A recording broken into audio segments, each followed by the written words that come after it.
साधारण अहंकारी होता है उसको तो तुम कह सकते हो कि देख भाई, तुझे कुछ बातें पता नहीं है, तू हमारी सुन।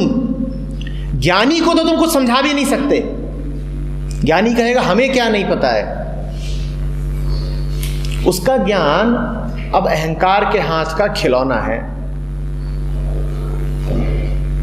समझ बिल्कुल दूसरी चीज है। समझ कभी अहंकार के हाथ का खिलौना नहीं बन सकती। समझ तो अहंकार को ही गला देगी। तो किस दिन मानो कि समझ गए? जिस दिन कुछ टूटता सा लगे। किस दिन मानो कि आज कुछ बात बनी है? जिस दिन ऐसा लगे कि दुनिया नई नई सी लग रही है आज। किस दिन मानो कि समझ गए? जब एक ऐसी सी शांति अनुभव हो जो आमतौर पे होती नहीं।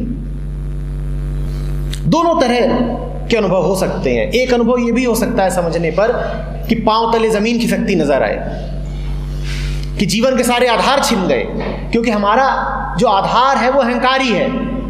जब अहंकार छिनता है, जब हमारी धारणाएं टूटती हैं, तो हमें बड़ा डर लगता है, हमें गुस्सा भी आता है। पर अगर जोर का गुस्सा आ रहा है, धारणाओं पर चोट पड़ रही है,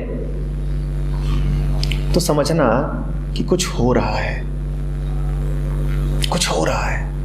चोट तो लग रही है, पर चोट तो सिर्फ अहंकार पर ही लग सकती है, और किस चीज पे चोट लगेगी? तो कुछ हो तो रहा है। और दूसरा अनुभव भी हो सकता है कि अचानक ऐसा लगे कुछ सुन के कि जैसे अभी इसी क्षण मुक्त से हो गए, बंधन खुल गए, तब भी मानना कि कुछ हो रहा है।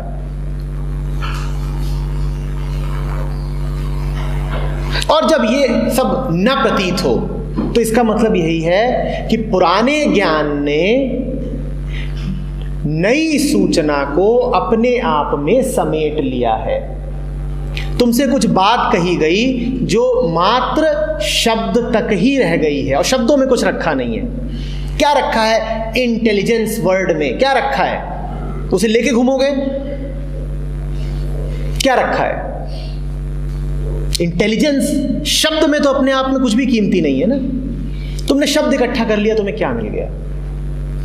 उस शब्द की मार हो तब कुछ हुआ, वो शब्द काट के रख दे तब कुछ हुआ। तो कटने के दो लक्षण बताए हैं। गहरा मन से प्रतिरोध उठेगा